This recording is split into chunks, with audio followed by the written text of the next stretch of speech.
কিন্তু সবার আগে তোমরা আগে চ্যানেলটা সাবস্ক্রাইব করো এবং পরে আমাকে কমেন্ট করে জানাও যে কোন টপিকে নেক্সট ভিডিওটা দিলে তোমাদের জন্য ভালো হয়।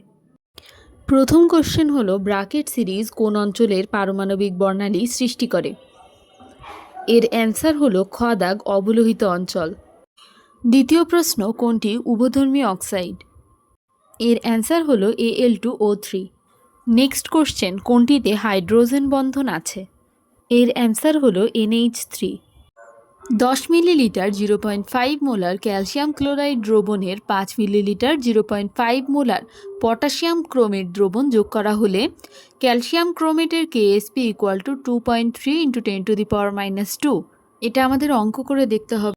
এর অ্যান্সার হলো ক। নেক্সট কোশ্চেন কোনটির মধ্যে কর্ণ সম্পর্ক রয়েছে? এর উত্তর হলো গ। পানির দ্রাব্যতার সঠিক ক্রম কোনটি? এর উত্তর হলো ঘ। হীরক এবং গ্রাফাইটের মধ্যে সঠিক উত্তর হলো খ, অর্থাৎ হীরক এবং গ্রাফাইট দুইটি কার্বন দ্বারা গঠিত এবং হীরক ও গ্রাফাইটের বিদ্যুৎ পরিবাহিতা ভিন্ন। এটা একটা ইম্পর্টেন্ট কোশ্চেন যে 25 ডিগ্রি সেলসিয়াস তাপমাত্রায় পানির আয়নিক গুণফল কত?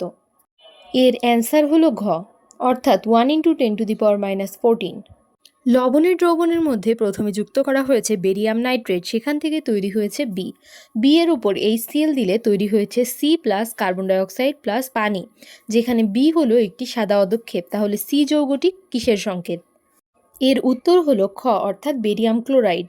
নেক্সট কোশ্চেন তৈল এবং চর্বিযুক্ত খাদ্য সংরক্ষণে কোনটি ব্যবহার করা হয়? সঠিক উত্তর ক দাগ, অর্থাৎ BHA।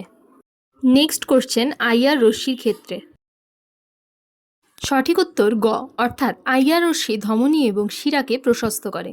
নিচের কোনটি আইসোটোনের উদাহরণ? সঠিক উত্তর খ। কোনটি সবচেয়ে বেশি আয়নিক? সঠিক উত্তর ক, অর্থাৎ অ্যালুমিনিয়াম ফ্লোরাইড। নেক্সট কোশ্চেন ভিনেগারে পানির পরিমাণ কত? সঠিক উত্তর ঘ, অর্থাৎ 90 থেকে 94%। উপশক্তি স্তরে সর্বোচ্চ ইলেকট্রন ধারণ ক্ষমতা কোনটি? সঠিক উত্তর খ, অর্থাৎ 2 × 12+1। K19 অর্থাৎ পটাশিয়ামের সর্বশেষ শক্তি স্তরের ইলেকট্রনের জন্য নিচের কোন সেটটি সঠিক? সঠিক উত্তর গ। 80 মিলিলিটার 0.15 মোলার অ্যামোনিয়াম হাইড্রক্সাইড দ্রবণে 40 মিলিলিটার 0.25 মোলার HCl যোগ করা হলো। উদ্দীপক মিশ্রণে কোনটি অতিরিক্ত থাকবে? সঠিক উত্তর ঘ দাগ, অর্থাৎ 2 মিলিমোল অ্যামোনিয়াম হাইড্রক্সাইড অবশিষ্ট থাকবে। উদ্দীপক মিশ্রণের pH হ্রাস করতে হলে কোনটি যুক্ত করতে হবে? সঠিক উত্তর হলো ক দাগ, অর্থাৎ HNO3। সাম্য ধ্রুবকের মান? সঠিক উত্তর হলো ঘ দাগ। কোন যৌগে আয়নিক সমযোজী এবং সন্নিবেশ সমযোজী বন্ধন বিদ্যমান? সঠিক উত্তর KB(F4)। গ্রিন কেমিস্ট্রির সূচনা কত সালে হয়েছিল? সঠিক উত্তর 1991। আসল টাকার উপর UV রশ্মি আপতিত হলে বিকিরিত রশ্মির তরঙ্গদৈর্ঘ্য কত হবে? সঠিক উত্তর খ দাগ। অ্যাসিডের শক্তির কোন ক্রমটি সঠিক? সঠিক উত্তর খ দাগ। মল্ট ভিনেগার তৈরির ক্ষেত্রে নিচের কোনটি সঠিক? সঠিক উত্তর গ, অর্থাৎ আইসোব্যাক্টর ইথানলকে ইথানোয়িক অ্যাসিডে পরিণত করে। মাটির অম্লত্ব বৃদ্ধি পেলে pH নিয়ন্ত্রণ করার জন্য কোনটি যোগ করতে হবে? সঠিক উত্তর ক, অর্থাৎ চুন যোগ করতে হবে।